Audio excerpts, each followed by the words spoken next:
Hi viewers, welcome to our channel. MP Dharmapuri Arvind గారు కొన్ని సంచలన వ్యాఖ్యలు చేశారు. అది కూడా రాజశేఖర్ రెడ్డి గారి పైన.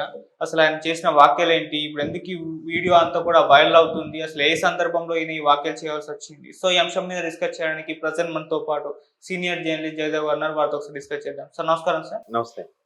సార్, ధర్మపురి అరవింద్ గారు రాజశేఖర్ రెడ్డి గారు అంటే ఒక ప్రెస్ మీట్ లో మాట్లాడుతూ రాజశేఖర్ రెడ్డి గారిని చెప్పింది ఎవరో నాకు తెలుసు, కాంగ్రెస్ వాళ్ళు మీరు నా జోలికి రాకండి అంటూ ఆయన ప్రెస్ మీట్ లో ఆ విధంగా చెప్పడం చూస్తున్నాం. సో ఇప్పుడు ఆ వీడియో అనేది క్లిప్ చాలా వైరల్ అవుతుంది సార్. మీరు ఏం చెప్తారు ఈ వీడియో పైన?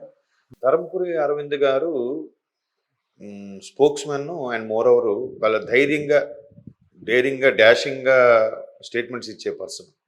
ఇప్పుడు బీజేపీలో కూడా రెండు వర్గాలు ఉంటాయండి ఇప్పుడు కూడా.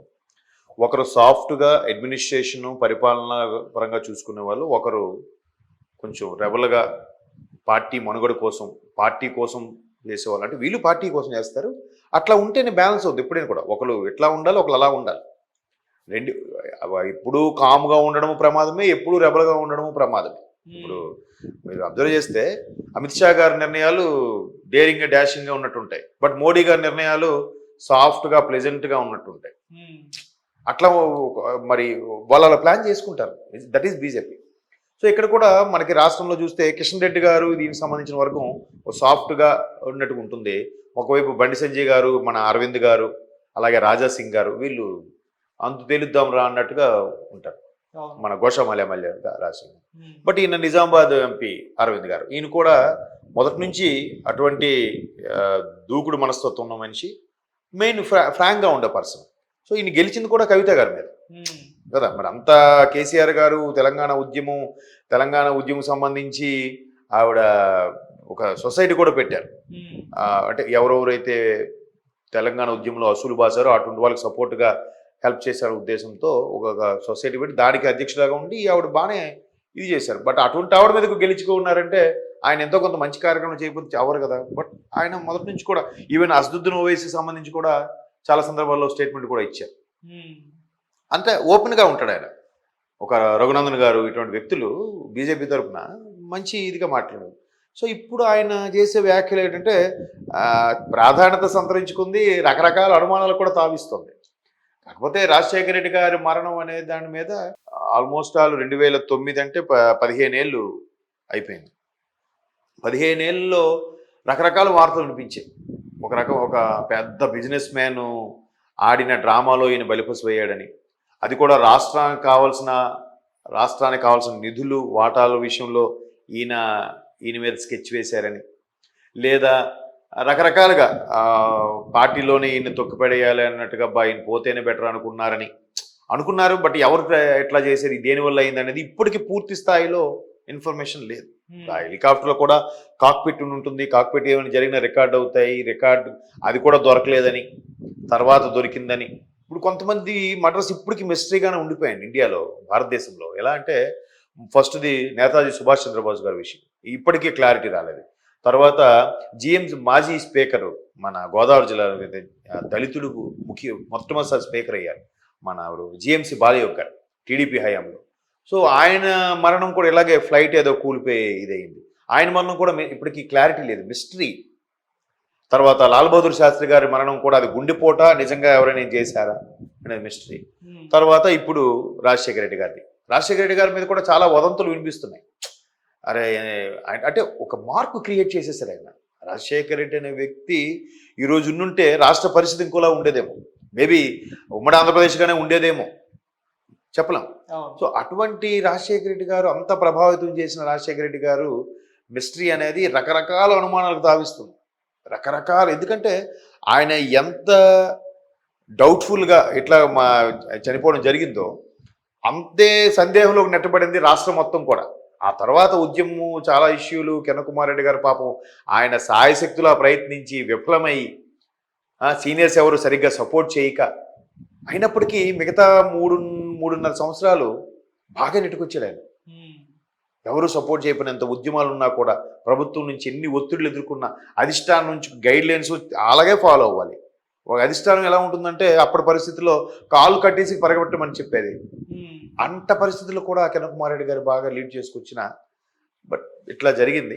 అయితే అలాంటి రాజశేఖర రెడ్డి గారు ఎలా ఏంటి అనేది ఇప్పటికీ మిస్టేక్. ఆ తర్వాత నేషనల్ ఛానల్స్లో కూడా కొన్నిసార్లు నేషనల్ ప్రింట్ మీడియాలో కూడా ఒక ఆర్టికల్స్ కూడా వెలువడ్డాయి. రాజశేఖర రెడ్డి గారు మరణం వెనక ఇలా అయిండొచ్చా, రాజశేఖర రెడ్డి గారి మరణం వెనక వీళ్ళు ఉండుండొచ్చా, రాజశేఖర రెడ్డి గారి మరణం వెనక ఆయన ఇలాగ ఫైట్ చేయబట్టే అక్కడ కొంతమంది వ్యక్తులకి చెడ్డగా కనిపించారు, బట్ అల్టిమేట్గా ఆయన రాష్ట్ర ప్రయోజనాల కోసమే ఇట్లా బలిపశువు అయిపోయాడు అదే బలైపోయాడులే అని కూడా వార్తలు ఉన్నాయి. చాలామంది వీధుల్లో ఆ ఊర్లలో రచ్చబండ్ల మీద, గుమ్మాల మీద, లేదంటే టీ షాప్ దగ్గర మాట్లాడుకున్నప్పుడు, చాయ్ బండి దగ్గర మాట్లాడుకున్నప్పుడు ఇట్లా పిచ్చపాటికి మాట్లాడుకుంటారు. బా లేదబ్బా ఇతను ఉంటే ఇంకా కష్టం మనకి, ఇతనే మొత్తం ఇదైపోతాడు, అందుకే చంపించారబ్బా అని మాట్లాడుకుంటారు. ఎవరైనా చంపించంటే ఎవరు చెప్పరు, మళ్ళీ ఏమోనబ్బా తెలియదు వాళ్ళకి అనుకుంటున్నారని అంటారు. ఆ వార్తలు అయితే వస్తున్నాయి కదా. సో ఇప్పుడు ఈయన మాటలను కూడా మరికొద్దిగా బలపరిచేలా ఉన్నాయి అరవింద్ గారి మాటలు.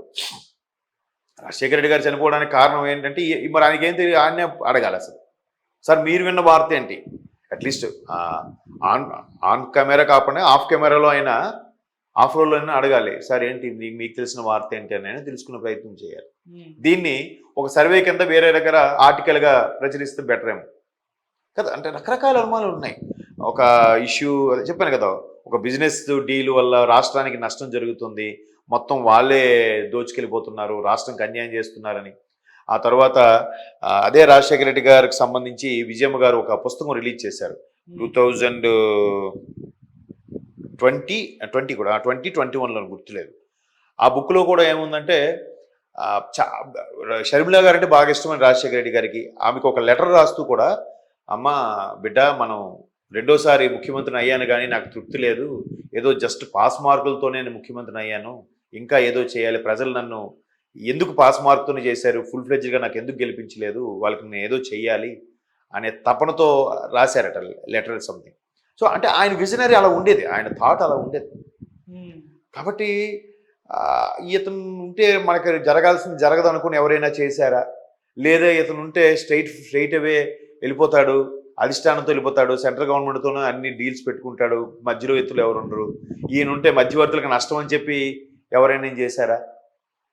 అరే ఎందుకంటే రాజశేఖర రెడ్డి గారు వస్తున్నారంటే సోనియా గాంధీ కూడా 10 జనపద్ అని అంటారు ఆవిడ ఉండేది, అక్కడ కూడా జనరల్గా వెళ్ళారంటే కంపల్సరీగా మిగతా అపాయింట్మెంట్లు క్యాన్సిల్, డైరెక్ట్గా యాక్సెస్ ఉండేదంట సోనియా గాంధీ గారు కానీ మన్మోహన్ సింగ్ గారితో కానీ. డైరెక్ట్ కూర్చొని మాట్లాడి అయ్యేది, రాష్ట్రం నాకు ఇది కావాలి, ఇది పని కావాలి, ఇమ్మీడియట్గా చేయించుకునే సత్తా ఉన్న ముఖ్యమంత్రి అంట ఆయన. నేను అంటే అప్పట్లో కథలుగా వినేవారు. ఎందుకంటే దానికి ఒక బెస్ట్ ఒక సీనియర్ జర్నలిస్ట్ చెప్పిన ఎగ్జాంపుల్, అప్పుడు నేను కూడా అప్పుడు శాటిలైట్ ఛానల్లో ఉన్నాను.